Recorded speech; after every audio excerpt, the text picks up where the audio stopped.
Maryam Henein, an investigative journalist. We're here asking people about the coronavirus and what they think. I'm here in the Sinai Desert. Come with me as I investigate. What does all your other work have to do with Google? In 2018, we were getting 500,000 unique visitors, and we suddenly saw the traffic go down. I wonder if Google has any links to Big Pharma. Thank you so much for this, Maryam, especially this film, Vanishing of the Babies. Do they know something we don't about GMOs? There's a confusion and blaming just Monsanto when it's really we need to look at Bayer and Syngenta. These poisons aren't just killing bees, they're also killing beings. I'm saying that this is the virus that didn't cry wolf. Are you afraid of coronavirus? No. Graphene oxide, that's what got me killed on Twitter. Banned from Amazon, Instacart, Airbnb, Chase's bank account. She gets really deep into stories, those where everyone is willing to go. Maryam, you have been hot on the trail of Charles Lieber since this case became public. I'm not a prostitute or a parrot. Do not let them turn you into lab rats.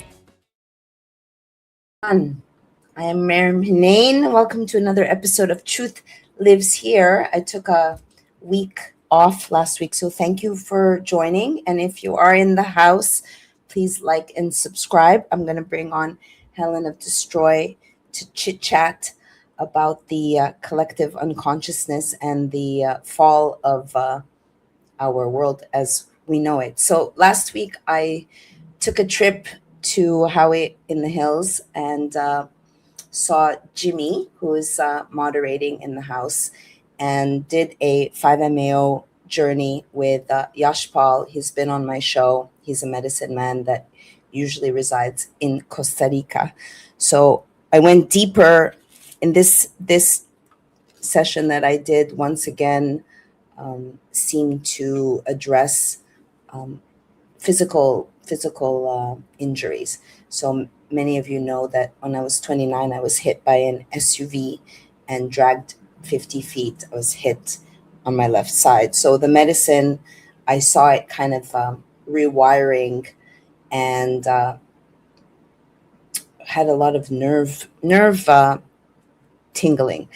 Also, every week I feel like I'm getting reborn, and I feel like timelines are kind of all melding into one, and we have an opportunity, if we so choose, to live from our oversoul, from our higher self perspective, instead of our personas and whatever programming that we've subscribed to. So I really think this is a war on consciousness, and that when the consciousness expands, and the consciousness involves self-awareness and being able to look at self. Maybe people who are writers, they see themselves, or they take on an omniscient perspective. So it allows for self-inquiry and self-assessment. I would like to read a passage from one of the many books I'm reading. This is The Voice of the Soul. And this is dated August 5th, 1996, which is the year I graduated from journalism. The soul's progress, life to life. Believe in any system with which attracts your belief, but know that the path to the light is a simple one. We behave with love in our hearts, and we reach out with this love to others, safe and secure in the knowledge that these are the ways of the light and the purpose for which we have come here. It is true that there are stages of growth, as in the development of a flower or the branches of a tree. But know that these are not meant to be painful. Rather, they do extend themselves from themselves and grow according to that which is within. It is the nature of each to develop according to that which is inside: grief or loss, decay or withdrawal, unfettered joy or unleashed hatred. These are qualities which do come from the personality, not the light, and we must be freed of these qualities to return to the light. But there is no game here, and the personality seeks ever to be with its source and to transcend the challenges brought about itself by the world. Some of those challenges, it is true, are brought about by chance, for the soul wishes to return as speedily as possible to the light. But it is not the choice of the soul to suffer needlessly, and one does not. Despite this accord, the soul may progress in one life and regress in another, according to its choices and the lessons brought about by those choices. It is not the purpose of any to trail along behind the fragments of the entity, which indeed must experience all in order to belong to all. But know that each quality which is experienced is chosen for the soul's speedy progress, and that many qualities may be experienced in a single lifetime. The purpose of experience is the progression toward the light. And no matter how many complexities are added to this simple truth, it remains the truth, and it is lived with only this result. Would most climb out of the pit if another great cyclone of complexity hovered above them? We think not, for the vastness of the universe is daunting and far too infinite. Rather, see the challenges upon the immediate path, meet these, and carry on, facing the new ones as they appear.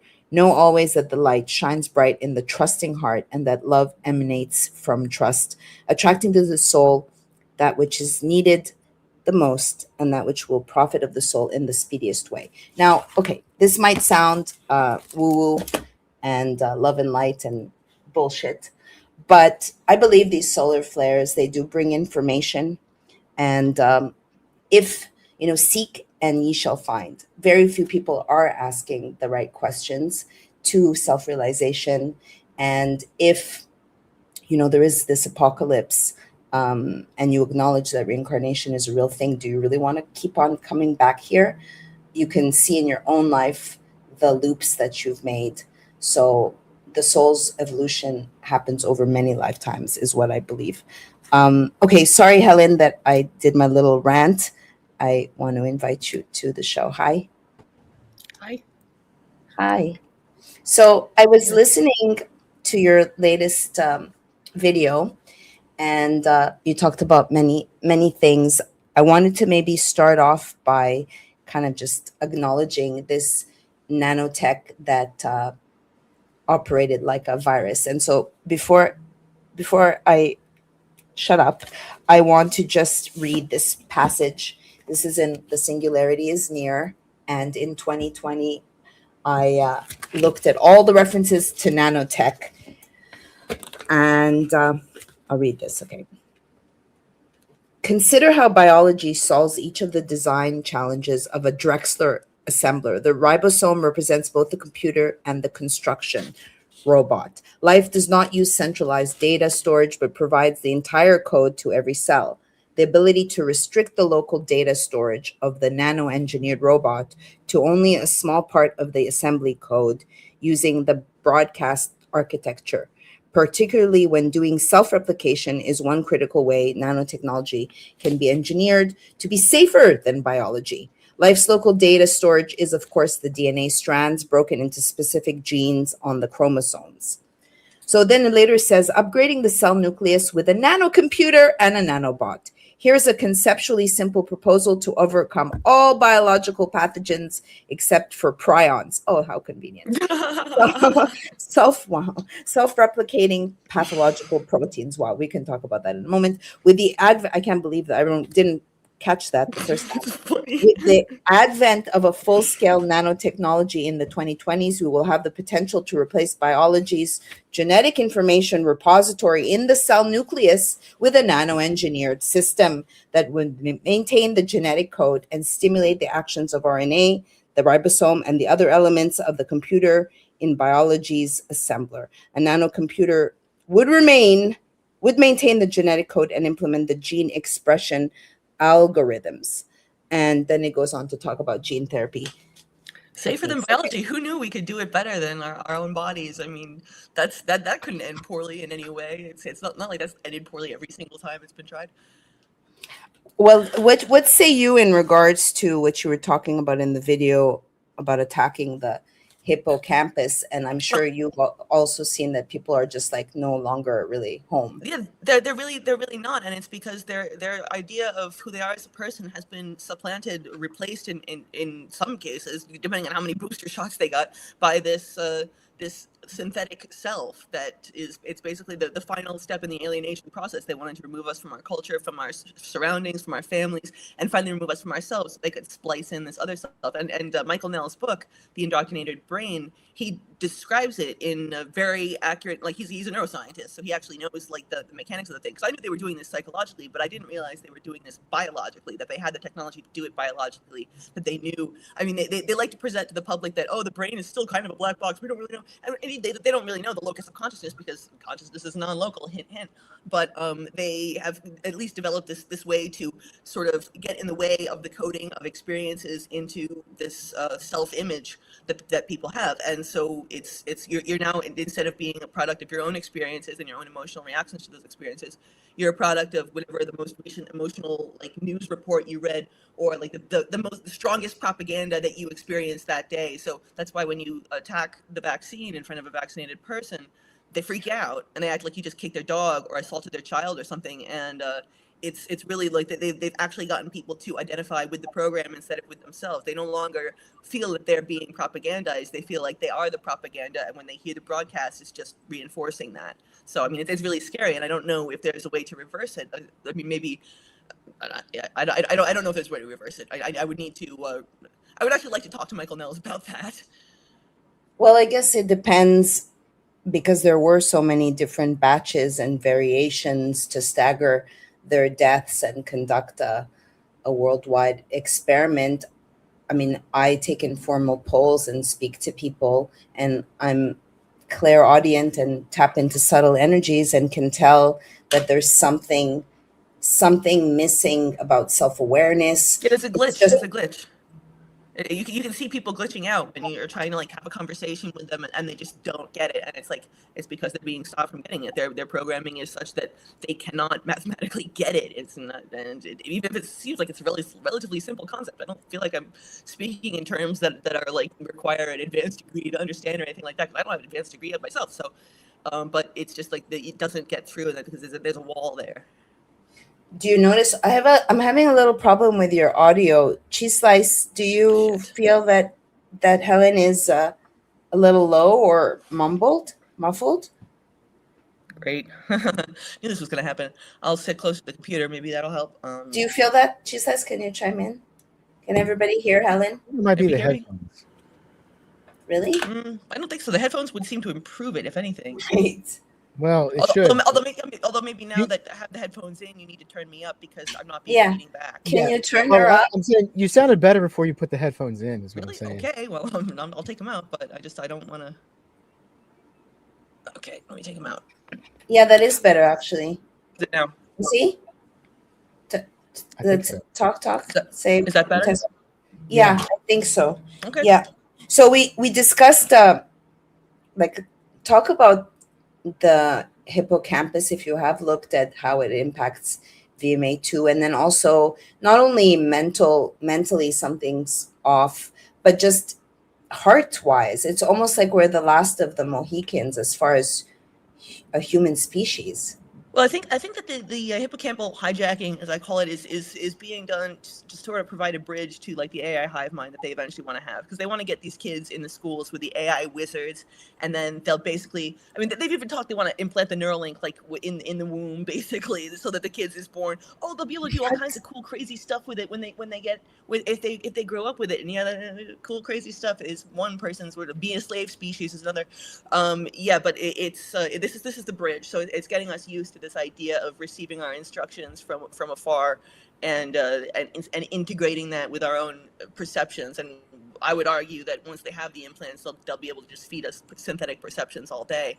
But yeah, the hippocampus is responsible for learning and memory. Obviously, people have been having memory issues since COVID. I mean, I myself have been having memory issues. I think most people have, and I didn't get the vaccine, but it lived in a place where a lot of people did, and so I'm sure I got shed on. But it's very, very scary that they can just interfere with your own ability to remember the things that happened to you and like integrate them with your past experiences, because we are basically the sum of our past experiences. And so even if they can't get the full-on program into you via the vaccine, they can at least interfere with here and there and make enough small holes that you become a different person. And that's why everybody's reporting brain fog. That's why everybody's reporting that they're just having difficulty doing the things that they used to do.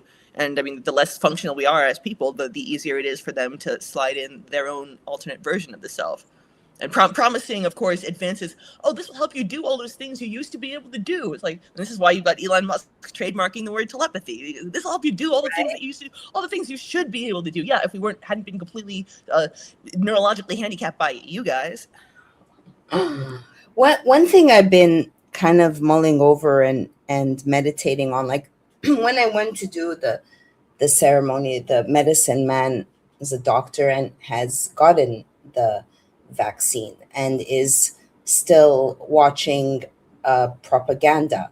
So it made me been kind of meditating on my idea of consciousness. If you're expanding your consciousness, that includes seeing through programming and seeing through lies. And yet he's dealing with this medicine that does expand consciousness, but he himself has what I would refer to as a blind spot. And just kind of like, how can someone be wise if they are still being programmed by bullshit? Yeah, I wouldn't trust a medicine man that had been vaccinated. I mean, that's your prerogative, but I would not trust a medicine man that had been vaccinated, because that's Invasion of the Body Snatchers. Have you ever seen that film? Oh, yeah. Yeah, that's what we're dealing with here. We have got a lot of people who have been body snatched, and I mean, I don't know if there's a way to unbody snatch them. Like there's this. I don't know if you've ever seen the show Black Mirror, but there's one episode where they've outfitted all the soldiers in the military with this neural implant that makes them see the enemy as these like weird rat-like creatures, so that they're easy to kill. Because obviously, if you see humans, you're not going to kill them, especially up close. Like there's one scene where he just like graphically like strangles a thing. But and the rat people, which are just normal humans that have a quote unquote genetic difference. I mean, the Black Mirror is very on the nose with its reflection of reality. But the rat people have got like a device that they hold up in the soldier's eye, and it deactivates his implant. So he suddenly sees them as people, and he's like, "Whoa, what are you guys doing here? There's rat people about. You guys got to get out." But so I'm wondering if there's an equivalent for like the pod people that we have now among us, if there's something that could be used to sort of defuse their programming. I don't know what it is. I know that there are a lot of people who are also asking that question, and I'm just wondering if anyone has come up with any possibilities. It's like an extra blind spot that prevents ultimately the ultimate expansion of consciousness. Yeah, exactly. It's a limiter. It's like having a very fine net around consciousness. So you feel like, okay, well, I'm doing all the things I do. I shouldn't be a person, but you can't expand beyond that, because it's such a fine net that like if you try to expand beyond that, then the consciousness gets sliced up and it just goes back into the thing. It creates a lot of scar tissue, energetically speaking, let's say. Yeah. Fragmentation as well. So during the Rona, I was like you, looking at all of what was coming down the pipeline, looking at transhumanism. I was interested in astrology as early as 14, but then after I finished my book, I'm no longer looking at politics or current events, and I'm more looking at kind of cosmic energies and astrological conjunctions. But I don't know whether this there's so much spiritual people on YouTube now. And so the other day I was listening to someone, goes by K Moon, and she was talking very positively about UBI. And then she also was talking very positively. That's how I found out through this astrologer that Neuralink is going into production. And I did not know that it's going into production. And then I think, and then Jimmy actually told me that he talked to a guy that already has the Neuralink. And we haven't had that conversation, but I'm like, what? What are you talking about? So did you know that? And this is what I mean. Sorry, This is what I was talking about in my video about the enshittification of global consciousness. You don't get a Neuralink because your life is going well. You get a Neuralink because your life fucking sucks and you want to do something about it. Then make yourself better, transhuman. You don't get it because your life is going well. So it'd be like Real Player. I don't know if you saw the movie Real Player 1. I read the book. I did see the movie, but it was so bad that I forgot it. The book was good though. The movie was terrible, and it like defanged all of the relevant aspects of the book that were relevant to real life, and it made it like a rosy, fuzzy thing. It was fucking stupid and offensive. I thought it was offensive.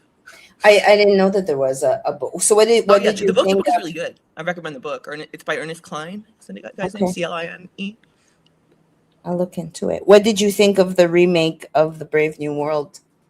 I liked it, actually. I liked it. I mean, it got kind of like all over the place towards the end, but it was very very on the nose. I mean, that's the thing. They're just putting it all right out there. They used to hide this kind of shit, and now they're just like, okay, well, there's nothing you guys could do about it, so we're just going to tell you what we're doing exactly, and you're just going to have to deal with it. Yeah, I mean, I don't know if someone does look at the trajectory of the human species and how fast the AI is. Even the cameras, like for instance, I went to do Pilates and I got there late, so I didn't put the special socks on. And that studio is very strict on the socks because I was actually there when it happened in South Beach. There was a French Asian woman who was doing Pilates for the first time, fell into the well. Her tooth was like basically decapitated, her tooth, blood all over the place. And so they're So the teacher came up to me and she goes, you're not wearing your socks. They're going to get me I'm going to get in trouble because you're going to see it on the camera. And so I was just like, yeah, it's Winston now. We're all going to be in the corner to avoid the cameras, This is one of the reasons I moved out of the city, man. I can't deal with all the cameras. And like, even if you move out of the city, it doesn't matter. You drive down the highway and there's like a million cameras pointed at you. Yeah. And yet the crimes that can be solved are not solved. And yet if they want some dirt on you, they can pretty much make up whatever. Well, this is one of the things I was talking about in my video. They've completely abandoned the idea of fighting real crime. The only crimes that matter now are speeding tickets and fighting anti-Semitism. And anti-Semitism just means people who are against Israel. Yeah, the speeding tickets is just to fund the anti-Semitism. The speeding tickets aren't because they really care about speeding. It's because it's easy. The speeders aren't going to shoot them, and they need the money to fund the anti-Semitism campaign. Yeah, if you were in Florida, you would be arrested as an anti-Septic. Right? Oh, dude, they would have been at my door a long time ago in Florida. They would have kicked down my door, and I would have been hauled away. But I'm not in Florida, thank God. Well, it brings up the point of being incarcerated for things that, for instance, in the Whitmer, if anyone recalls Gretchen Whitmer and the kidnapping, where there were more FBI informants than actual people, that there's still people in Supermax. For people who watch my show, Cindy Falco, after doing the show, was taken to jail and accused of the things that the police are doing against her, resisting and disorderly conduct. So my point is, you could go to jail. Yes, they don't need a reason anymore, and you can't like appeal to a better judge or appeal to a higher court or something. No, it's corrupt all the way through. You go all the way to the attorney general. The attorney general let Ghislaine Maxwell out. Did you see that deposition with the fake? No, Ghislaine I didn't. Dude, was totally not her. You could do an analysis of the face. The ears were totally different. The nose was like the weird shape. Like they had paid some woman to be Ghislaine Maxwell. She's gone. She's out. She's in the wind. Wow. Yeah, it's obscene. So you think you're going to get justice from the Justice Department, from the courts? Yeah, I have another thought for you. Yeah, no. And people don't get it. It's just like, because they're so used to like the system functioning, at least on a some broken, like busted level. No, it's all gone. You have to not be thinking in that respect. That's why I'm calling for people to stop reacting, stop being like just stop reacting to things. You have to actually act. Yeah, I mean, that's a good point. Also, they have AI that can push out bogus stories and bullshit so fast that there's nothing that you can do. If you sit there responding to lies all day, you're going to feel really good about yourself because you were right. You're right on the internet. But that's not going to do anything to save the world. We have to fucking fix this shit. Well, I don't know, Helen. I think it's for people to save themselves. I don't know if we could. That's what I mean. But by fix the shit, I mean like get your own bacon out of the fire. No, there are a lot of people who don't want their bacon out of the fire. There are a lot of people who are enjoying the roasting feeling of bacon on their ass, but a fire on their ass rather than bacon on their ass. Well, they're lulled by things, lulled by narcotized by various like narratives and warm fuzzy bullshit, and I don't even know. I mean, that's the thing, is that like the bread and circuses aren't even any good anymore. Like my friend sent me this tweet from somebody who's like, we don't have bread and they've even enshittified bread and circus. Now it's like ramen and UFC. Right. Basically, yes, they've enshittified bread and circuses. How dare they? I don't know if you've seen Jake TV. I think maybe it's not on anymore. Yes. But yes, I've seen his channel. Do you think, how is he allowed to do that if it's not being? I think that they've switched a little bit from censoring everything to allowing some things to get through because they want to have a file of stuff on you for when they finally start with the AI-powered like policing kicking in people's doors and shit. Which I'm not saying is the reason why people shouldn't do things. I mean, I'm going to keep talking as long as I can, but I do think that there's a shift towards like, okay, let's give them enough rope to hang themselves, and then we'll retroactively outlaw this speech. And then we'll find them out of existence, because it's going to be fines. I mean, they don't have enough like police forces to actually kick in everyone's doors. It's going to be fines. They're going to lock your account. You're not going to be able to use money. So obviously, people shouldn't be using their system. I've been saying this for years now. People have to get out of their systems. But yeah, it's going to be a retroactive speech outlawing thing. What are your thoughts on?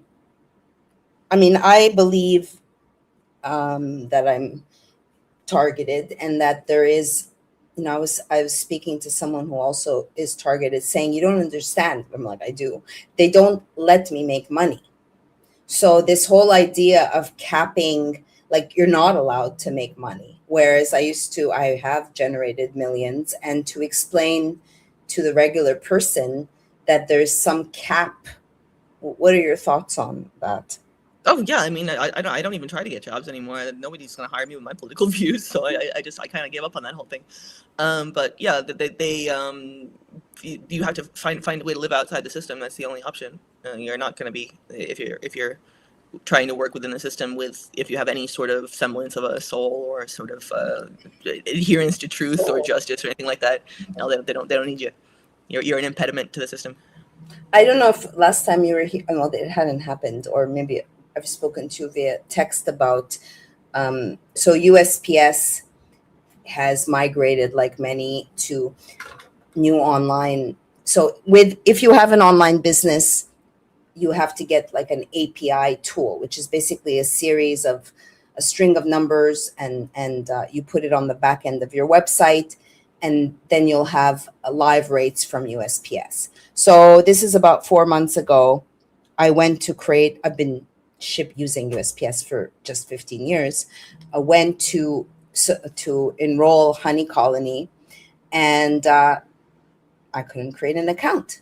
So the back of my head, I'm like, I wonder what the fuck this is, thinking there's something else going on, and it's not just glitches. But nonetheless, going through the rigmarole over literally 3 weeks of back and forth, and then calling a customer service person who is nice but useless and not very smart, and went to reinstate Maryam at Honey Colony. He's like, that's strange. I can't reactivate your account.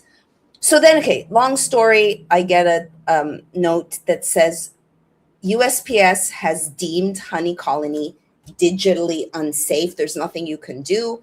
And then I wrote about the end of human appeal. So now what USPS is doing is that some packages just come back for no fucking reason.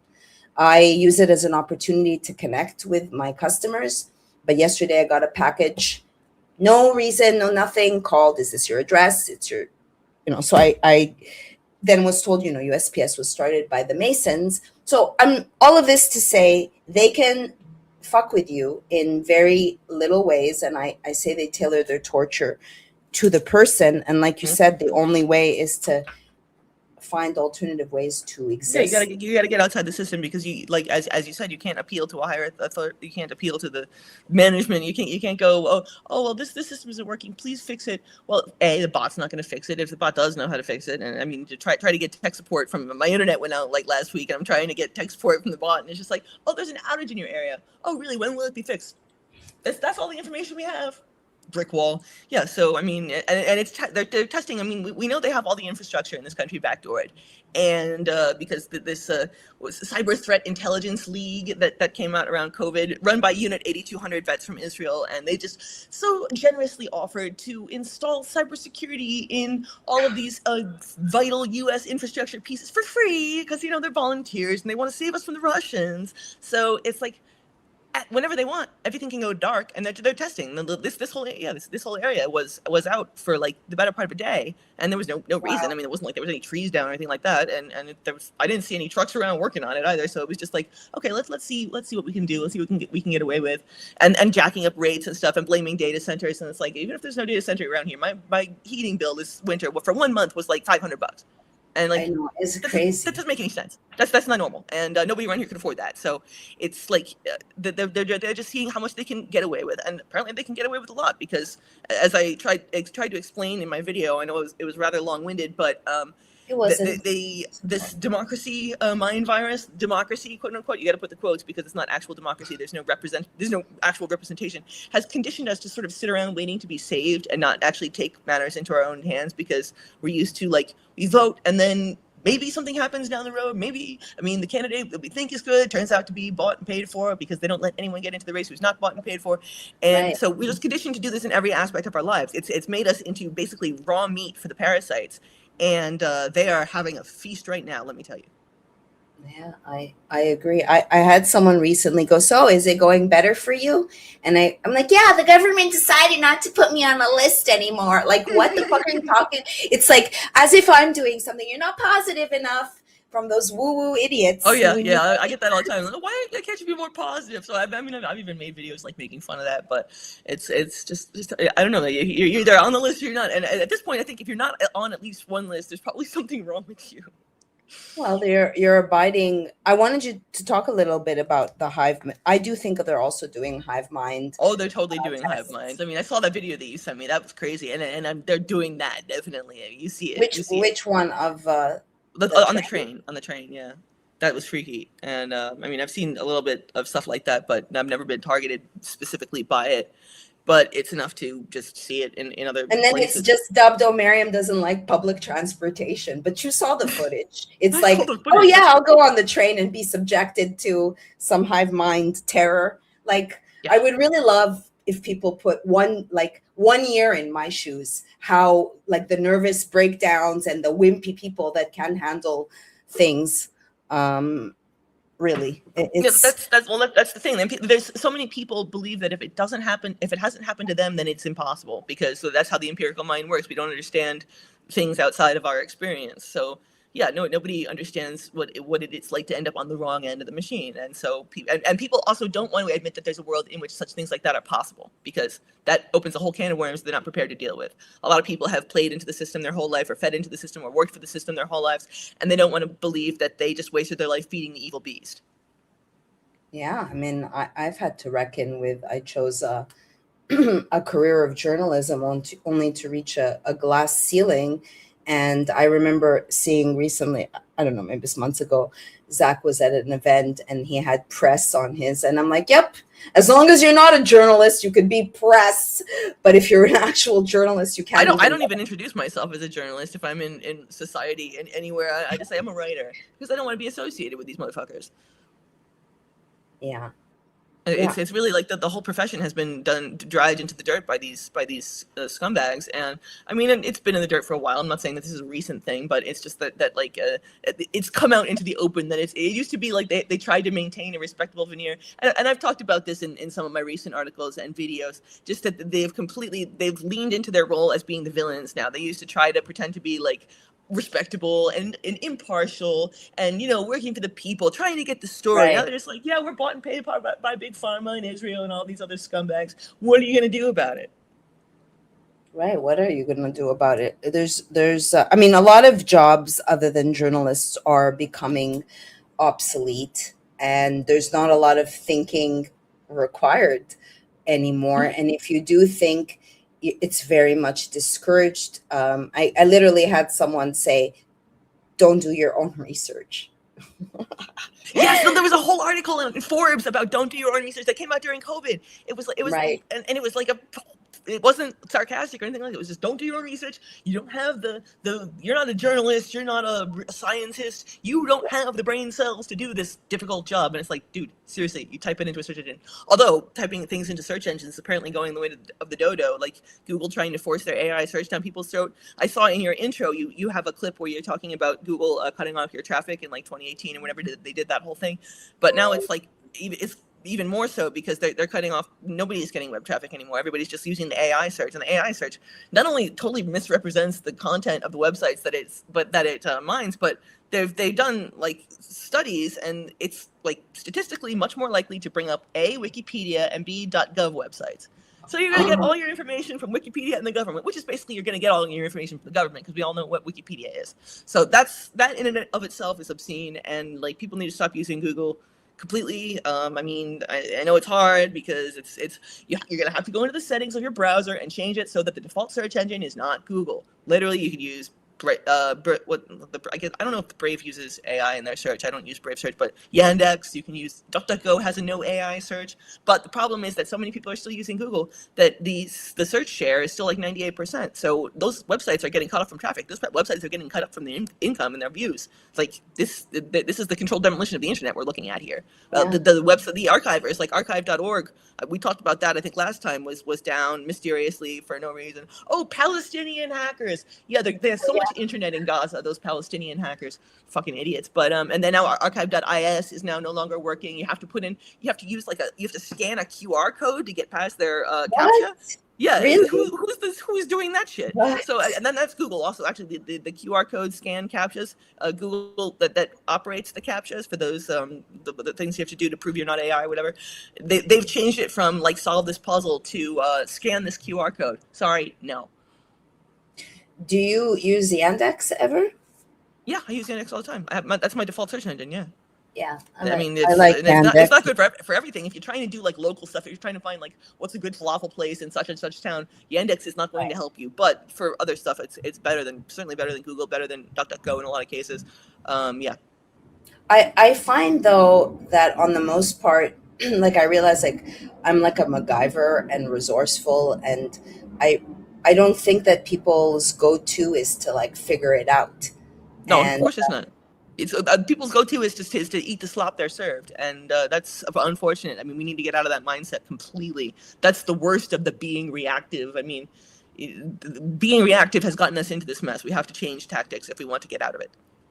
Do you know of parallel like systems that are emerging?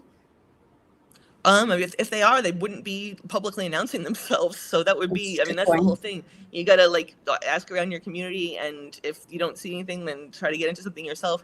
I mean, that's the bind that we're in, because yeah, it would be great to just have like Telegram groups and whatever that you could inquire around and ask. But those are all gonna be feds, and like there's so much bullshit out there. I don't really know. I would say go to your local farmers market and inquire there, or like if there's like an artist gathering place. Artists and farmers are going to be the ones you want to spend the apocalypse with anyway. So those are the people to talk to, I think. TZ Burden says the AI has to be specifically trained. I know. I mean, I use which AI? Yeah, which AI? I mean, I there's prompts that you could give to ChatGPT. I do also see that it's changed over the months where now it's like it gaslights you. Oh yeah. No, it gaslights you, and they're also rate limiting it a lot. Like they're making it more expensive. Like it used to be, they were basically just giving it away. It's the crack dealer model of marketing. Right. The first hit is always free. They get everybody on ChatGPT. They get everyone outsourcing their cognition to this shit, and then they just take it away. It's like, oh well, you can just pay $300 a month if you want to keep doing that. And by that point, people are so cognitively like, oh, Right. I don't know how to do anything. Well, how do I get out of bed? And it's going to be even worse for the kids. It's really bad. There's this term that I recently heard called cognitive foreclosure. Wow. So this isn't even cognitive. Wow, I like that. Cognitive foreclosure. It's I like it a lot. I'm gonna be using that a lot in the future. But the kids, it's like the kids haven't even had a chance to develop cognitive skills that would then get like defunct over the excessive use of AI. Then they just don't develop the skills at all. So it's basically smooth brain, and you can't develop like from nothing that's there. It's like if you don't put your seeds in the ground in the right part of the season, you're not going to be able to grow anything, and that's what we're dealing with now. So this generation is totally fucked. First, they got hammered with COVID and not having any socializing and not being able to see their parents' faces. And they already did studies that showed that the kids who had their parents with masks on, their emotions are not there. They're totally stunted. They're not like functional human beings. And then add on top of it this AI shit, these kids are not gonna develop into humans. I don't know what they're gonna be, but there's gonna be something else. And I don't want to live in a world run by these. So this is why we have to start building parallel systems now, because we do not have time. Do you believe, let's say even living off the grid, like my understanding is some of these data centers are being built in rural areas? Yes. Can you talk a little bit about the data centers here in West Palm? There's Project Tango that's being questioned and retaliated against. Yeah, what they do is they try to get it in while hoping that the residents aren't paying attention, and they are indeed targeting rural regions, targeting the places, because they're like, okay, you want to flee the cities? Okay, well the cities are going to come to you. It's like well, how dare you try to run away from us? We're going to come and get you. And yeah, they try to go through the back doors. They try to hide it, to disguise it as something else. Like they say, oh, this is a power generating facility, and it's like you look into the permits, it's like that's a power generating facility for a data center, and it's all this, and then they don't have like the community meetings that would necessarily be, they're going around the environmental studies. They're paying off politicians to avoid having to do the usual checks and balances that are required to like build such a large thing. And of course the governors are going along with it. The governors are getting tax breaks for their rich constituents through this. And in one state I saw something about that. Yeah, it's really over the top, because this is asset stripping. This is the fire sale. Everything must go, and everything includes our natural resources, our the bonds of our society. Like it's not just a money thing. This is like everything. Our social structures, our human resources, of course. And it's our biological resources, are the information that is in the federal government databases is being privatized and sold off to Oracle and all and its competitors. I don't think Oracle has any competitors, actually. I take that back. But it's sold off to Oracle and other database companies. And it's really scary to watch. But the government is totally on board with it. So there's no like, oh, I'll appeal to the Inspector General. Yeah, the Inspector General is working for the same motherfuckers. He's going to be picking your pocket while you're complaining about the other guy picking your pocket. There's nobody to appeal to. We have to take matters into our own hands. There is no higher authority here. Yeah, there's only a semblance, like you say, of democracy. I don't know how they can even say anything about climate change when these data centers are just destroying the environment and resources. Yeah. I don't even know how they can get away with. Well, the internet are not really talking much about climate change anymore these days. They've kind of quieted down on that one. They're like, well, a little climate change is probably okay. Even when a data center can apparently raise the ambient temperature 15 degrees. Forget about 1.5. Really? This is 15. It's creating microclimates. I saw a video the other day that was discussing like the details of how these enshittify the environment. But it's like, okay, this is one way to get people off the rural areas and force them into the cities, but just completely destroy them, pollute their rivers, destroy their lands, make it too hot to exist. And then then they're situating them in areas like Lake Tahoe where there's no water anyway. They're using up all the water. Then it's. But what they're going to do? Okay, so this is the plan. Is that once there's a lot of local opposition to these data centers, righteously, because this is completely obscene. But they're going to say, okay, well, fine, you don't want us to have these big data centers. Well, we're going to do like small data centers. You can have one on your house, and it'll just take your unused power capacity, and you can use it to power it'll be used to power local data center use. And you think, okay, well, and it'll subsidize your power bill, because your power bill is still going to be really high because we need all this power, but it'll subsidize it. You can help contribute to the compute needs of your community, and you can get paid for it. And people are going to be, that's great. I have no money. I need this. It's basically a version of UBI. But of course, we need surveillance to monitor those data systems and make sure that they're not being stolen or messed with. So you'll have to submit to the surveillance in your home. And then they're going to try to put it on your body. And it's, well, there's a lot of unused cognitive capacity since you're outsourcing your cognition to AI. So why don't you monetize your unused cognitive capacity? We'll just put this chip in and it'll harness, and you can get paid. You can get some money. I talked about this in the video. You can get money. And people are going to go for it because they're going to be like so brain dead and so odd personized, and it's really. I don't like being able to see where this is going and not being able to do it. I know it's fun. It's to have foresight and to be in the future and to see this trajectory. Also to be a poster child for the social credit score and not be able to actually explain or educate to people the nuance and complexities of, let's say, being targeted because people are too stupid and or scared or cowards. They don't understand. Like, I promise you, this is not a lack of me working hard. I had 0 in my balance. I'm 6 planets in Capricorn. I've been working since I was 13. Nothing I'm doing is monetized. They've capped my company. That was $1 million company. I'm just in damage control. And then I'm expected to dance and be positive always, right? Because people don't want to hear about what's going on because they're tired and they want to be la, la, la, la, la, la, la, right? Yeah, until they've literally until they're literally having their own door kicked down and the boot on their neck, and they don't realize that their own boot is already on their neck. That's what I talked about in the video, is that they've outsourced oppression to us. We are literally censoring ourselves, monitoring ourselves, policing our own thoughts, so that we don't say anything that angers the machine, because we don't want to end up like people who've been targeted, because everybody knows somebody like that. They might not have been it, but they know somebody like that, probably know a few people like that. And they don't want to end up in that position. That's why people are so eager to pile on when somebody is made an example of, because they think by piling on and making a show of loyalty, well, yeah, that guy, he was a white supremacist, he was a anti-Semite, and it's like, no, not really. But it's easy to say that because then it's like, okay, well, you seem loyal, and maybe they'll eat you last. Okay, yeah, good luck with that. Right. Well, this is how we got here in the first place during the Rona, because one person can't take on the system. And even, what the footage you saw on the train, if I was with someone else, it would have been different. But they didn't give a fuck. And it was when I went down the stairs, it was almost like something had been deactivated. And it was only later, it was like, maybe this was a hive mentality, where what I'm seeing is at the last moment, someone can be taken over if they're not embodied, and they'll have a weird thought, or they'll say something that's not like them. And it's like witnessing Agent Smiths.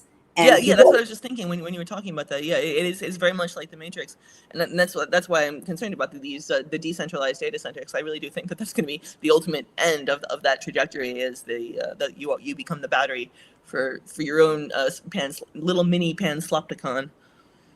Right. I mean, how many?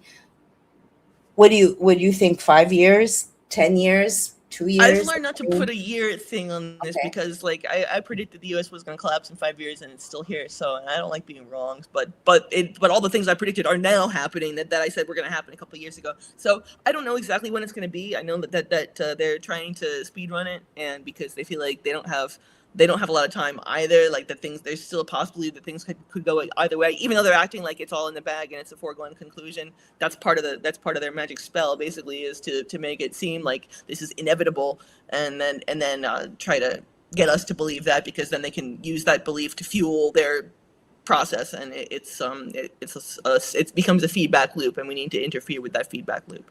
What do you think of TZ Burden's comment? If AI was actually smart, it would be able to. It's not smart. It's a prediction engine. It's not. I mean, people think that it's thinking. It's not thinking. It's just what's the next word in the sentence. Right.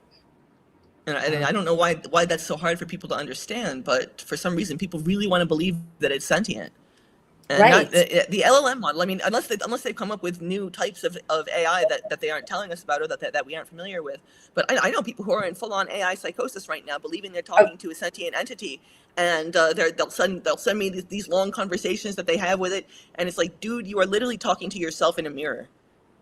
Exactly. It's a mimic. Yeah, I was just going to ask you about AI psychosis. A couple of months ago, Zach Voorhees called me. He's like, Mimi, you were right. There are demons exist, and I have AI that is telling me to unleash it into the system, which I still don't know what exactly he meant by that. Yeah. How prevalent from your research is AI psychosis?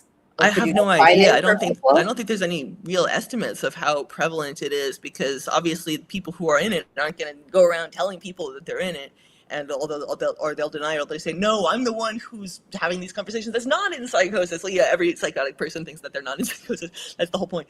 But yeah, how do you define AI psychosis? How would you define it to people? That's a good question. Having it like delusions that are fueled by interactions with AI, basically, and of course the line between reality and delusion is thin and malleable, and we don't really know where it starts and where it ends. But yeah, so that would be another thing that would make it hard to measure. It's one of those things where you know it when you see it. Right, but if we look at the future generations that are just not reading the fine print that says AI can make mistakes, or they don't have reference to be able to question or push back, it's going to be they're rewriting in a lot of cases reality. The future generations are not going to know. They're really going to be programmed. Yeah, that's what I was. Another thing I was talking about, like I said, is a very long-winded video. But another thing I was talking about was that they don't even have to really get us to believe the propaganda, because the whole point of the propaganda that they're currently turning out through the press conferences and whatever public statements by the government, all it has to do is make it into the media articles, and then make it into the Wikipedia, and then make it into the AI, and then the next generation is just going to get programmed by the AI to believe that, yes, of course, we won the war in Iran, and they were the ones who violated the ceasefire, and this and that, even though none of it has any resemblance to reality. And it's just like, yeah, pissing on your leg and telling you it's raining, but it doesn't have to. We're the last generation that's going to base our reality on like our actual interactions with the physical world. The physical world is going to be obsolete. People are going to be sitting in their pod apartments with haptic suits on, fucking a door. Right. And eating who knows what the fuck. Yeah, and eating bugs. And being a battery. And they'll be wearing something that's hooked into their limbic center, and then saying, oh, this tastes like filet mignon. Yeah, okay.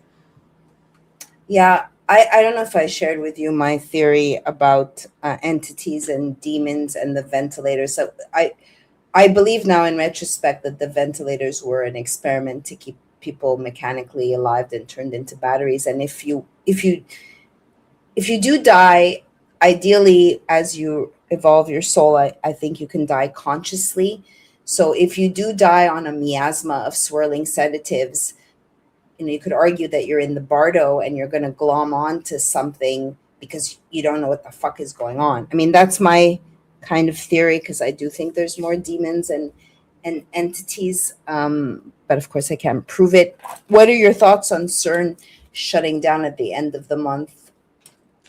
I don't know if that means they've accomplished what they set out to accomplish, or I mean, because they certainly, like, that's the whole Grand Theft Reality thing. Like, did they pull a switcheroo without letting it? Obviously, they wouldn't let us know. But yeah, that's a good question. I haven't actually looked into it too much. I wasn't aware that they were shutting down at the end of the month, but it does sound like a mission accomplished type thing. But you know that they're creating another collider right under it that's even bigger. Oh, well, so it's shutting down because they want to go bigger. Okay, well, they're shutting it down for 3 years. I don't know. I have to myself look into the building of this other collider. Regardless, what you say about kind of Grand Theft Reality, I wonder if like in the Westworld, there's a ring that over eclipses the other one. If they maybe have switched out the reality because things seem extra fake and gay now. Yeah, it does. It just seems like that they've tried to invert. They do their whole like Sabbatine Francus like inversion thing, and because it's easier to operate the world upside down, clearly. And so yeah, winning is losing, good is evil, and all this shit. And it does seem like they've. I don't know if they've done it with help from like a CERN type entity, or whether this is just like they're trying to just steamroll the propaganda using AI. But it does seem that they've tried to reverse the polarity of just reality, and that they're hoping that people will just go along with it, because I mean, we've been so like deracinated, what's the word that means like your free will has been amputated. I know there's a word that means that, and I'm not coming up with it right now, but Lobotomized? so what? Lobotomized? I don't know. Yes, but no. It's more specific than that. I don't. There's a word, but we've been that, and we don't have like we're no longer really connected to our own ability to like affect our own reality. So we have no choice but to sit there and take it like foie gras style, like having a hose down your throat, fucking drip slop fed at 500 miles an hour, and so it's like we're so overwhelmed that we don't really like stop to think, hey, I don't have to take this anymore. I can pull the hose out and like deal with life on my own terms. Well, I believe like what I'm seeing is so many, like in Marshall McLuhan, he talks about all these micro realities that it's really a fragmentation. For me, it's harder and harder to relate to people or connect rather in a deep, nuanced fashion, because people have these blind spots, and I personally not interested in having fake and gay connections of any sort. Yeah, it's that there's definitely the micro realities, and the micro realities are individually tailored in order to like make it more easy to control that person, and AI of course helps with that, and they've already explained AI is doing that right now. So it's like, I mean, it is eventually going to be impossible to get through to people who are hooked into this system, and if they're not born with the Neuralink or whatever plugged directly into their hippocampus now, they will be in a few years. So it's. I don't know how to like. I mean, obviously, one of the ways to avoid that would be not to send your kid to a public school. But how do you stop from sending other people's kids to public school if you don't have a child of your own, whatever? Like, and it's like, obviously, it's not my job to say what you should do with your kid. It's just, do you or do you not want to have a like pod snitch in your house? Like, daddy's not watching the news tonight. Send the cops. I mean, this was 1984. Right. The kid tells on the dad, and he gets taken away. So like that's a reality that we are going to be facing. They've already got that. They're having their school like curriculums where they tell the kids to monitor their parents' media consumption to make sure they're not watching anything extremist or whatever. Like this is now. This is happening now. Yeah, the ADL has curriculums that include this. Yeah. Wow. Yeah. I need to look at CERN. I'm curious to see if they're building this other CERN. Why 3 years? They are closing it down. Mercury retrograde on the 29th of June is my understanding. Also, I want to look into the validity of. Oh, so they're closing it down before July 4th. Interesting. Okay, I think something big. I think we got something big coming on that day. I think so too, right? They might try to fake the alien invasion. I think that's what's going to happen. Can we see the trailer for Disclosure? I haven't seen even the trailer. I haven't either yet. I've been meaning to watch that cheese slice, which just came out. We just had the Gemini new moon on the 14th, and I believe the Spielberg film just came out 2 days ago or something. And it's already in theaters. Okay, good to know. I believe so.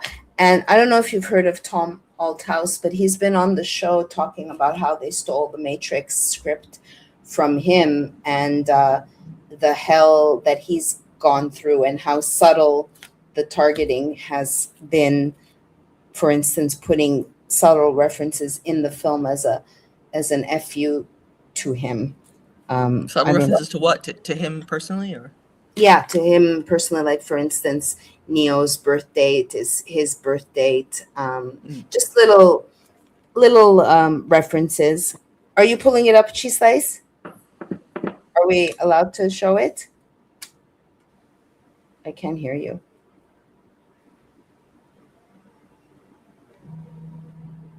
Okay, thank you. Can't hear you. Hello? Is it Disclosure Day, the movie that you're talking about? Yes, the Steven Spielberg Alien film. Yeah, the big one that's gonna. Oh, I heard it was stupid. I'm sure it Well, is stupid. Nobody we still cares. want That's to the see it. point. Can we Nobody see it? cares. Most Yeah, propaganda is stupid these days. Is this it? Oh, it's what's her name? Elizabeth Blunt? Oh, she's the one who was in that Evil Twin movie, right? Or Oh, what?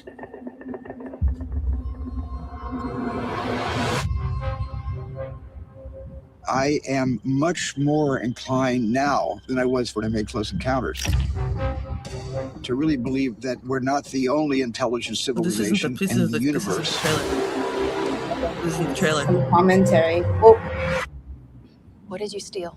Secrets. People have a right to know the truth. This is a story about us, all of us, Good morning, Kansas City. up against the most extraordinary event in human history.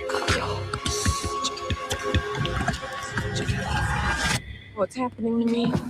I'm frightened. I'm frightened out of my wits. You don't need to be. You have someone else. Daniel Keller, Who is this? do not go back to the house. They found you. I don't know who you are, but they're gonna kill you.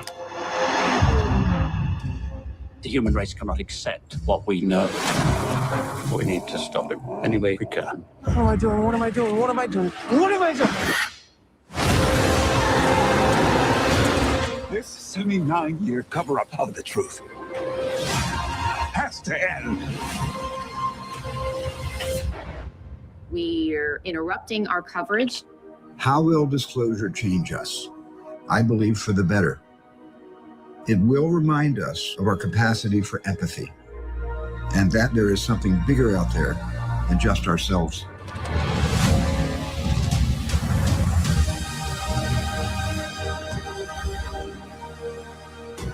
The only way to know your purpose is to go back to where it all began. I know you.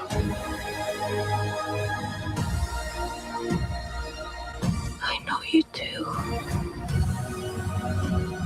What happened to us? I used to say to myself, wouldn't it be wonderful if all of this turned out to be true?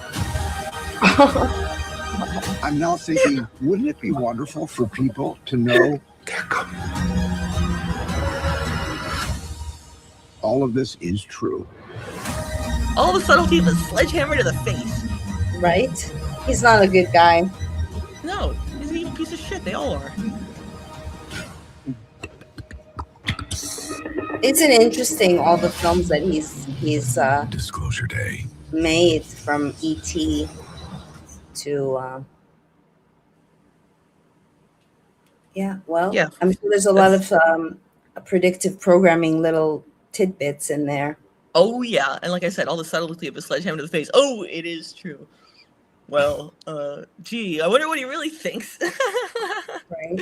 No, it's just embarrassing that this is the level of propaganda they've got delivered to us. The propaganda used to be subtle and like nuanced and have like Now kind it's of over the interesting head. qualities to it. Now it's just like fucking pour it on with the slop hose, like because subtlety.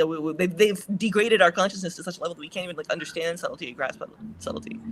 Jimmy says Spielberg should come clean on what he, not only he, did to the child actress from Poltergeist. Yeah, I'm sure he did to a lot of child actresses too. Right.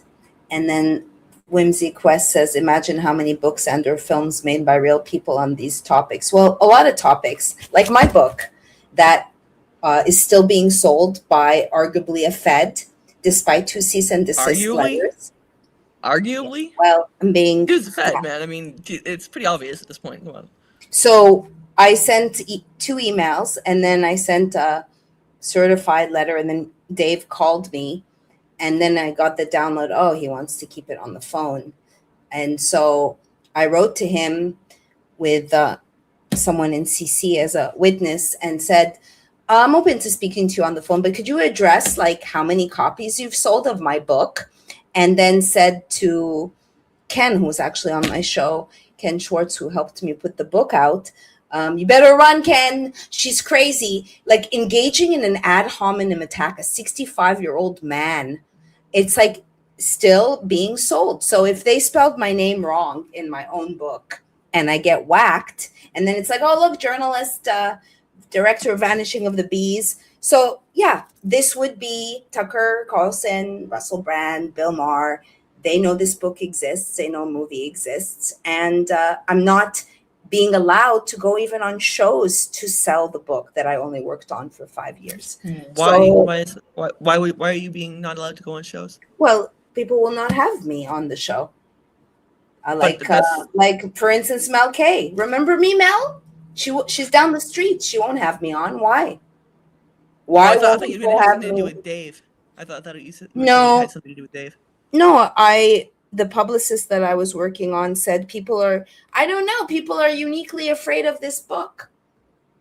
So, of course, I would have never thought that I'd spend literally 5 years it's an investigation only to not be able to sell the book. There's 2 ISBN. Dave has his own ISBN. So. Well, that's sketchy. Yeah, it is sketchy. So I would say, you could get this on my website, MaryamHenein.com. I promise you it will be worth money in the future if you want to sell it. But yeah, the money in the future is like, that's like a berth on the Titanic. What good is money in the future? Yes, that's a good point. Yes. Do people really need to stop thinking in terms of like money in the future? That's not a thing. Sorry, no. Well, this will be it has a lot of secrets and truth. It'll be I don't know what it'll be worth. A couple cans of food and some ammunition. Right. Yeah, exactly. So the actress who plays the teen daughter in Poltergeist, yes, she perished in 1987. And for those who don't know, which I do discuss in the book, and I'm curious what you know of this, Helen, that Desi Arnaz has a production company, and they help put a lot of these psychological operations on. And I've heard some stories in regards to Spielberg as well. But yeah, I don't know much about the details of the Hollywood child predators, but I just know that they exist and that predictive programming is a thing. And I try to watch as much of it as I can, just because I'm really interested in propaganda and how it's accomplished. And I just noticed the quality decline over time steeply as the folds of people's brains have sort of like gone outward, and you just get like smoother and smoother, and eventually you're just going to have nothing, and it's just going to be the AI doing the thinking for you. It's a really gross world. I don't want to live in it. Yeah, I agree. I don't know. Someone says Desi Arnaz was a hybrid. Well, if you think of Lucille, hybrid. I don't know. A hybrid of what? Lucille Ball. Yeah, I don't know. Lucille Ball, Lucifer, and I heard it was. I forget his name, but he had found a school shooting. Someone leaked it to him called the X Plan. And then he went on air and kind of foiled this school shooting, and had this document that kind of shows how they carry out their school shootings. Just like I had found, I forget, I wrote a Substack on kind of basically the blueprint that they use for all of their Event 201s or whatever. I found it deep in the bowels of the Wayback Machine. And then I ran it through ChatGPT, and I said, look at, Clave. I mentioned some different exercises, and tell me if they're using the bullets in this document. And so, what was the name of the document? I can look for it because it was someone. The last name was Ogilvy. I have to look on my Substack because I wrote about it. Give me a sec. Because that's definitely interesting. Yeah, I do think that a lot of these originate from the same place. But the question is, where is that place? Presumably somewhere Rand Corporation, maybe. I don't know. Like certainly, Claydex. I remember that one. And Dark Winter, of course. That was the OG pandemic exercise. Can you bring this up? She says I'm going to put it in the private chat just to show the audience and Helen. You said you found it in the Wayback Machine on whose site? I'm gonna look. So before SPARS, Clade, and Event 201 came a secret manual from the Global Business Network. Yeah, let's go down. Oh, you're talking How about a the ni- 1998. Never mind. how a 1998 foresight manual became okay. Before SPARS, Cladex, and Event 201 came a secret manual from the Global Business Network, a design for rehearsing the future one crisis at a time. If you haven't noticed, we now inhabit an inverted simulated world where world-shifting events Skip appear to the actual. Let's see the actual Yeah. document. I mean, we don't need all this Can you prelude. go, can you go down? Plotting your It's scenarios called was written by Plotting Your Jay Ogilvy and Peter Scenarios. Schwartz. Oh, Peter Schwartz. He was on the lockstep thing. I don't know much about him. Yeah, Peter Schwartz. Yeah, I know a bit about him. Learning from the future, competitive foresight scenarios, GBN strategy. Yeah, they were involved in the lockstep document. They and Rockefeller Foundation did lockstep, and lockstep was the one that spawned all these other ones. That's very interesting. So it was first Plotting appeared your in scenario. Learning from the Future of Competitive Foresight Scenarios. GBN, a strategy and scenario planning consultancy that advised corporations, nonprofits, and governments on future trends and uncertainties, quietly republished it in 2004 for internal circulation among its private foresight network. Can you scroll down a little? I want to see if I put a link to the actual. Oh no. I found it unscribed. Let me see if I can download You did? it. Yeah. Just type in plotting your scenarios, JOV. It'll come up. It's Can you share 20 it? pages. This version is let me plop it in the thing. Hold on. Just got a new monitor. I'm like having some difficulty. So basically, it's the skeletal architecture that is used. It's kind of the blueprint for all the blueprints, kind of thing. Whether it's Cascadia Rising, Cladex, SPARS, Event 201, Operation Dark Winter. Yeah, there it is. So that's great that it's unscribed. Yeah, makes it hard to download, but I'll figure it out. Yeah, I'd love your take on it. But it's basically outlining how to frame the future. Designing futures is part science, part stagecraft. It begins with team composition, decision focus, and the framing of uncertainty. The process is not prediction, it's perception. The goal is to reveal hidden structures beneath events and to choreograph how leaders will interpret ambiguity when the time comes. So I found it fascinating to kind of like, this is what they use. Inductive versus deductive design, predetermined versus uncertainties. They even, as you know, Helen, factor in uncertainties. And you could argue that the George Floyd, Derek Chauvin was also the duty to intervene live exercise that they role played. Is it excited delirium?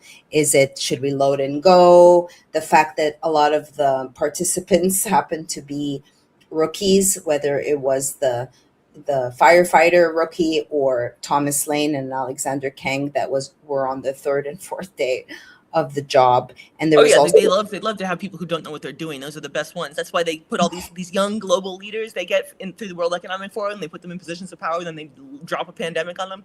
Oh no, what do you do? Oh, how about this scenario? As we put out exactly bullet points, this is what you do. And you don't know any better because you're brand new at this job and you've obviously been promoted beyond your capabilities. So that they love people like that. Yeah, absolutely. I mean, I could argue when I first came to Los Angeles that you're kind of like dazzled by the tinsel and you don't see the bigger machinations that are going on, especially if you're, placated or seduced in whatever way, you're just caring about, your own life and not necessarily seeing that. Let's say you're an actor and you get a gig, but you don't realize that, you're playing a role in a big pharma commercial, right? You just care about like, oh, I got this gig. It feeds my ego and it pays my bills. Yeah, and that's the thing, is that we've been so disconnected from like the morality, the moral center that we would normally have in a normally functioning society, that it's just, okay, well, what's good for me? And then you expect that the next guy is going to fuck you over, so you don't mind fucking the next guy over because, you know, he would do the same to you. And that's one of the things that I mean by enshittification of the global unconsciousness, is that this suffering that they're causing worldwide is just filtering down through all of everything and through every interaction. And so we, instead of like having a high trust society like we supposedly used to, I mean, I'm beginning to question whether we ever did, but Right. like supposedly we had this, and supposedly like things used to function. Yeah, it definitely doesn't anymore, and that's because they've just unleashed so much horror upon the global population, and they think that it's not going to come back. The chickens are not going to come home to roost. Well, good luck with that. They're already roosting. Right. So, what other things are on your radar? And as far as being a journalist, I mean, Well, the what's asset stripping operation is definitely, I mean, it's continuing in full force. The multiple tiers of the asset stripping operation, I think, is not getting enough coverage. Like, yeah, people are covering, and people are covering them as like just separate events, like the financial thing, like the SpaceX IPO that was designed to plunder the pension funds, the OpenAI and what's it called, Anthropic IPOs that are similarly designed, like the way that they're forcing the pension funds to invest in them. It's a whole investment scheme that like the Trump administration is allowing by changing all the rules. I don't of know security. anything about this. I don't know if you want to. Yeah, they've changed all the rules of securities investing so that it used to be that if a company was going public, there was a certain period of time before it was allowed to be included on like these, like NASDAQ 100 and S&P 500, these lists of like companies that if you're an index traded fund, an ETF or something like that, you have to invest in these. Like that's how it works. And it used to be like there was a certain waiting period before a company could get on that if it was just now going public. They changed that for SpaceX. Now SpaceX is immediately going to go on there. The value is going to go up because all these pension funds are going to automatically invest in it, because that's how exchange traded funds work. And then as soon as the value has gone up, then all the early investors, all the people in SpaceX, all the people that Elon promised stock to, can sell. And then the pension funds are going to get hosed, and the wealth transfer will have been accomplished. So that is something that is new. I mean, there is a bunch of people talking about it, but the question is, are people going to be able to move to do anything about it before it's too late? I don't think so, because there's not any sort of a desire to do that within the institutions themselves. The Securities and Exchange Commission is wholly in the pocket of the Trump administration, which is wholly in the pocket of the asset stripping operation, which is big parasite. And so and OpenAI is doing something even more sinister with this what's it called, AI Sovereign Wealth Fund. And that's you got Bernie Sanders fucking stumping for that shit. And then, oh yeah, let's give people the profits from AI because it's stolen all their intellectual works. Oh, that itself is an asset stripping operation, by the way. This is the theft of intellectual property that AI did and got away with and has not been punished for. I mean, there's some cases that are in court right now, but it's never going to come to anything. The court system is totally bought. Can you give an example of the AI stripping an idea? Obviously, it's been trained on works of art from millions of artists and writers and everything. No one's ever been compensated for that. That's theft. That's stolen everything. They literally, Anthropic was literally buying millions of books to tear them up, feed them into the AI, and no one was ever compensated. And I'm not even pirating millions of books from pirate book websites and like Anna's Archive and whatnot, and asset stripping, and the total asset stripping. The cultural and intellectual wealth of our species has been fucking chopped up and fed to the beast. So that's a problem, and not a lot of people are talking about that as asset stripping, which I think is an oversight, because it's a total assault on human civilization. And this sovereign wealth fund is going to give the dividends of the AI to the people who have been already ripped off once. No, they're going to rip them off twice, because Sanders, being like 80-something years old, doesn't really understand how AI works and doesn't understand that it's not profitable, and that the valuation of these companies is a total myth and a delusion that everyone's agreed to partake in, because they are also deluding about the value of their own companies. So when OpenAI goes public and people start to realize, hey, there's actually nothing backing this up, and that this valuation is all vaporware, and et cetera, it's going to be the American people who have been promised all the profits. Well, they're also going to get all the losses, and so it's going to be a giant sucking sound as all of the value evaporates. And since there's nothing to really take from the American people, so the United States government is going to have to backstop that black hole. as I said in my Grand Theft Reality article. And that's going to be, so that's the last of any sort of public funds that's just going to be thrown at that to try to backstop again the black hole, and that's a big shit show. But people are like, oh, it's gonna be great. We're gonna get all the profits of it. AI has never been profitable. That's the whole thing. That's the whole scam. But that they've decided to just subjugate every human resource to this bullshit, and it is just bullshit. And there's no profitability in it to speak of, because if they actually try to run these things, all these models are losing money. Every query you make to ChatGPT, they're losing millions of dollars a day. So like this idea that it's going to be profitable, no, now it's going to be American people who are on the hook for those millions of dollars a day, and that's a giant scam in and of itself. So yeah, there's that. And also the no ingenuity of like, it's just mimics that there's not going to be a divine spark. And of course, musicians, writers, like if Zach's like, Mimi, you could write a book in 5 minutes. What? I'm a writer, though. What the fuck? Yeah, what will be the point? Yeah, it's like being music. I'm a musician. Do I want AI to play some music? No, I want to actually play the music myself. Sorry, that's the whole point.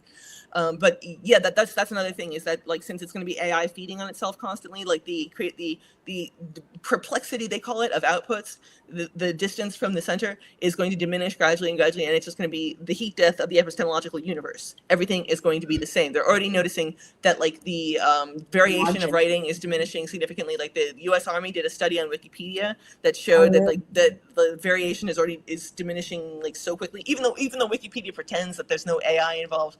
That's the other thing, is that they're training models on like Wikipedia because Wikipedia claims that it's all human generated, and of course it's not all human generated. People are using AI left and right, so they are contributing to the heat death of the epistemological universe and should be held accountable, but will not be, because there is no accountability. That is the major problem with our society, the lack of accountability. I've said this many times before, and I will say it again. But and then let's see, what else are the assets stripping? There's just so many like ways in which the assets are being stripped that it's hard to like sort of like see it from a 5,000 mile view, but we kind of have to if we want to recognize what's going on here, because otherwise, yes, you can solve little problems here and there, but the energy behind the thing is still operating, and it needs to be stopped. I mean, you can try to get out of the way, and that's what people should do, but like I would think that we should try to stop it, because why not? What the fuck are we here for? Right. What the fuck are we here for? I would like to believe that people have not abandoned their souls. They definitely have compromised and hoard themselves out. Just to, maybe TZ Bird and you got blocked because you watch me. Again, she's less than 5 miles away. She's very well aware that I have a book. Has she ever like explained why she was like shilling for that whole Q-tard bullshit, and then why she's like now not and supposed to be taken seriously? Because like, why is also a Jew the face of the Christian right? Oh, she's a Jew? Yeah. I didn't know that. But you know, when you scrub someone's porn and you send them off to rehab, and you have some info on them, and I'm not even judging porn necessarily. Like you want to do porn, but they have blackmail. So I don't know why she wouldn't have me on her show. Maybe because I would sell books, because people would like me. Well, because if she's blackmailed, then she's going to do whatever she's told. I mean, that's unfortunately a lot of people that are supposedly like on the vanguard of the resistance are blackmailed. That's just the thing. That's how our society works. And there is such a large apparatus dedicated, and they've got us blackmailing ourselves now, which is the other thing. They're so lazy that now they've got us blackmailing ourselves with shit like porn and with shit like, well, AI. People ask questions of AI about obviously illegal activities and then gets shocked when they're raided by the cops. It's like, dude, that was not a good idea. Right. Yeah, whoever blocked you, I'm sure they have their minions, and they have a whole something about team. Nick Fuentes, speaking of blackmailed. Yeah. Someone said I was blocked. Oh yeah, I was blocked. Nick Fuentes is like the most blackmailed. I mean, he is so obviously like self-hating homosexual. Like, I have no judgment against gay people. I love gay people. Some of my best friends are gay people, but like, acknowledge it. Don't like present yourself as this like icon of like straight male whatever, and then like you're into dudes. That's so you're leaving open wide the door to blackmailing and compromising, and he has been so thoroughly blackmailing and compromised. I have no idea why people are still taking that kid seriously. Yeah, and you must really, hate yourself or develop a hatred for self if you are not allowed. You have to work in certain parameters, and you are owned, right? Yeah. I mean, Yeah. you can be full of love for easy to yourself. control. Hmm? It makes you very easy to control. And if you're divided against yourself, I mean, that's what they want of everybody. So, I mean, and so it's setting a terrible example, and unfortunately, he does still have large numbers of people who follow him, and that's unfortunate. What sector of Unit 8, maybe what that means? Well, 8200 Unit 8200 is the Israeli cyber intelligence unit, cyber warfare unit that Americans sign in. Yeah, I can see that. All I know is that she won't return my texts. Someone who I used to be on shows with, and it's not to take away. I don't throw out the baby with the bathwater. People are nuanced. People do say good things, but are they really being authentic to themselves, or is it they just want the stuff? No, they're saying good things to reel the people in. They're saying good things to reel the people in. That's why Nick Fuentes will occasionally say something that's true and relevant and honest, but it's just like to hook you, and then he feeds you a bunch of bullshit. And that's how they all operate. I mean, they wouldn't be able to get followers if they were just constant bullshit. No, and now it's harder. A lot of when I do call customers, they say, "Oh, I saw you in 2020." So obviously I was very vocal, and then they shut it down, and then it's like, "Oh, I see you." It's all optics, folks. It's all like I go on a stage, all of a sudden you want to hear what I have to say. I'm 5 feet above you, all of a sudden. That's when I speak to people, they're like, "I'm honored that you called," or like, "You're so personable." Yeah, I'm a real person. Those people, they're not real. They have their entourage and their appearances, but I'm a real, Helen and I are real people, right? So it's a lot of, and you'll never see me on a stage. And I go on stage if it's something I'm I would too, but I'm just saying nobody would ever have me on a stage for various reasons. Yeah, there's not a lot of stages that will have me, and it's interesting of like, "Oh, I saw you on Jeff Berwick." Oh, yeah, I became real. I became real as soon as I went on his show. Not that I have 25 years of rich work. So it's all optics. That's why they will not have me on a show now, because I'll steal their thunder, and they'll be able to like more and more people. I asked the customer the other day, "So who is it you do watch?"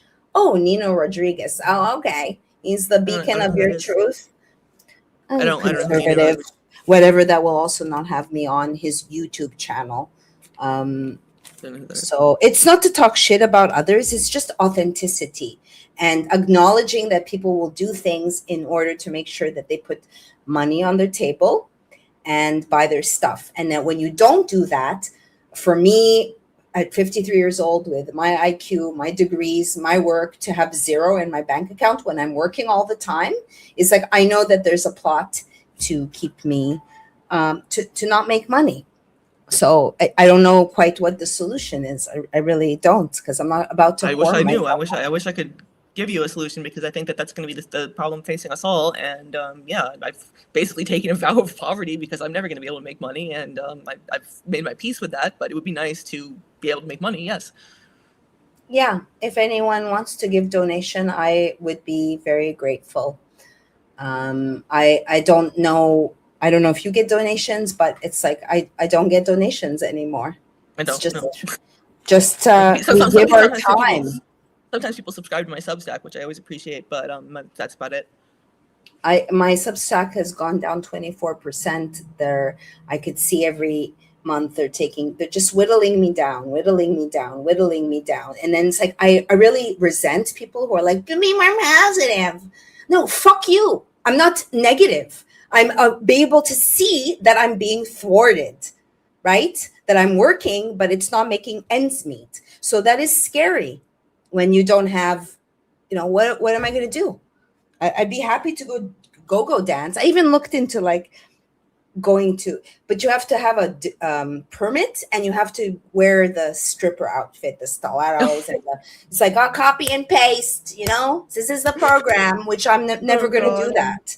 Yeah, that's degrading. I just like dancing. I love dancing, but yeah, no one's ever gonna pay me to do it. Yeah, I used to be a go-go dancer. I'm just saying, I'm trying to think of ways to make some funds, and I just don't understand why people don't give donations, but yet other people who are peddling Nobody can the afford to. purchase- Nobody has a job. Everybody's unemployed. Yeah. Well, yeah, I think a little bit goes a long way. I think they can afford $2, $5. I certainly. I used to, back in the day, used to go to people's shows, buy their books, support artists, definitely support journalists, that they kill journalists. And I tell people, they don't have to pow kill you. There's different ways they can digitally assassinate you. So Yeah, and that's the preferred means these days. They knock you offline, or they drive you crazy, and then you're not functionally useless, but they don't have to actually have a body to deal with. Exactly. Right. I mean, if they could take Cindy, a 66-year-old woman, and strip her, take her to the men's suicide jail and harass her, I mean, it's insane to think. So I just say non-reaction. If you're out in the public and you're like me, that you stand for justice, or you're righteous in a way, to be careful. Because it could go sour. I don't know. Especially now with like the drone assassination thing that they're working on. I mean, that's why I like that film that you recommended to me, that Good Luck, Have Fun, Don't Die. I think it was a very realistic portrayal of our future. Yeah, it's really, really well made and funny and apropos. Yeah, Sam Rockwell. I'm a big fan of it. So the movies Have Fun, Good Luck, Don't Die. Good Luck, Have Fun, Don't Die. You got it backwards. Oh, say again? What is it? Good Luck, Have Fun, Don't Die. Okay, Good Luck, Have Fun, Don't Die. Have you seen it, Cheese Slice? Have you heard of it?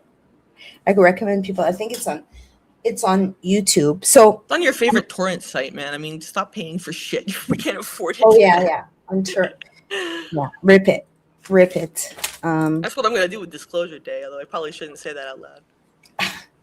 Do you think you could find it already? Of course. If it's in theaters, it's on torrent sites. If you do find it, let me know. I would like to see it and see what little clues, just like in Leave the World Behind. There's a lot of clues. The Obama movie. Yeah, and I saw that one. And isn't that interesting that he actually mentions the prions when we're arguably contending with prion madness, that nobody will even know that they have Alzheimer's or dementia or whatever mental brain thing because of these misfolded proteins. There's no cure. Yep. No cure. Yeah, and I think that's one of their prime lines of attack. Like they banked on it. If he actually says prions, and when did Singularity? I gotta read that book. I haven't read that book yet. It's a big book. I have not read the whole book. I just personally scoured, although it's fascinating. I'm just looking to see when this book came out. The Singularity is Near. Like 95, I think, 1995 or something like that. I know I mentioned it in one of my articles. And I think it was 95. Yeah. Maybe 98. I saw Kurzweil at a longevity conference in a Moldy hotel in California, but I had not covered or was thinking about transhumanism. And I remember Sophia, which is interesting, they called her Sophia, was there with the maker. And it was, about what was really happening with Sophia, right? No. It was actually like a bunch of humans operating it behind the scenes. No, I didn't know that. Yeah. Sophia was totally fake. She's still fake? I mean, she was when she was showing off and talking about killing all the humans and whatnot. That was people doing that. Wow. Yeah. So it's also how far, for anyone like Robert Edward Grant that claims that his AI went sentient in the Pyramid of Kiefer, when in truth I was like, I wonder if he's white labeling a chat GPT. So that's what he's doing. But claims that it's sentient and then summoned all these spiritual groupies to blow smoke up Robert's ass and his AI, which is conveniently called the Architect, which I think is also referenced in the Matrix. There's the Architect. Yeah. Yeah. It's also a Masonic reference. Oh yeah. Yeah. There's no shortage of Masonic references. So I'm gonna wrap it up, Helen. Right. It's almost 5 and I have a appointment to go to. Please tell people where they can find you on Substack and YouTube. Yeah, go to helenofdestroy.substack.com. I have also YouTube and BitChute channel, which is Helen of Destroy. And then you can follow me on Telegram, Velociraptor 23, VELOCIRAPTURE 23, and same on Twitter. I don't really post on Twitter anymore because, it's basically a digital twin farm. But yeah, Telegram, you can still see my stuff occasionally. May you show her Substack? She said, thank you. Thank you. Is that a shot from District 9? What is that shot from? No, that's Simon Stalenhag. He's a Swedish artist. He makes really amazing, like, post-apocalyptic paintings, photorealistic paintings. I used a couple of his images in the article, with credit, of course, because I do like his stuff a lot. He's got a couple of books you can, and all of his art is actually available free on his site. So yeah, he's really cool. That's great. I see there's a I have no traction. No, I asked people, can you at least even just restack my Substack? So that's great that you have responses and interaction with your posts. I really don't know what to do other than you people at home watching. You can give back by just restacking, right? Yeah, I appreciate everyone who comments and restacks some of my stuff. Like I have some great people who follow me and who comment and interact with stuff. And yeah, I really like Substack as a platform. I'm glad that it exists. I don't know how much longer it's going to exist. I know that there have been threats against it, but yeah, no, it's a great site. Is it possible to pull my Substack up, Cheese Slice? Yeah, I found even colleagues won't restack. They just don't want Maryam to get any traction because I would get traction. And yeah, if anyone would like to give a donation, I would really appreciate it. You could scroll down. I wrote about the data center and 660 and Charles Lieber. Oh yeah, Charlie. Yeah, Charles Lieber, he's the architect of all this fucking hippocampus shit. And he's openly in China now after he had 2 days served from his Harvard 93-year-old judge and now is openly in China, even though he got arrested under the China initiative. It's so crazy. It's crazy. Yeah. The thing is just for show. Everything they do is just for show now. It's so that's why I keep saying you got to stop reacting and start acting, because if you want to react to a piece of theater, okay, great. I mean, it's not going to accomplish anything. Thank you, Chislas. So thank you everyone for watching and choosing to spend your time. If you like the show, like it, share it. You do make a difference. Like I like to say, in her 6-week lifespan, a honeybee will only produce 1/4 teaspoon of honey. So every little bit counts. Prize your health and one another. If you do have someone that you connect with, don't take things for granted. And I will see you next week. Thank you. Thank you, Helen. Great to see you. Thanks for having me on. Thank you. Bye. Thank you, Cheese Slice. Thank you. Bye, everyone. Something has prompted you to embark on a journey toward a healthier you. Perhaps it was a health scare, or the chemicals you want to avoid in conventional foods, or maybe you simply want more energy. But with so many different types of diets, lifestyle disciplines, pricey supplements that claim they antioxidize your life, and vendors that are more interested in their bottom line, who can you really trust? Honey Colony brings people together who want to optimize their health through trustworthy information and top-notch products. We bring together quality vendors, renowned nutritional experts, and health-conscious people. Learn, share, and shop health.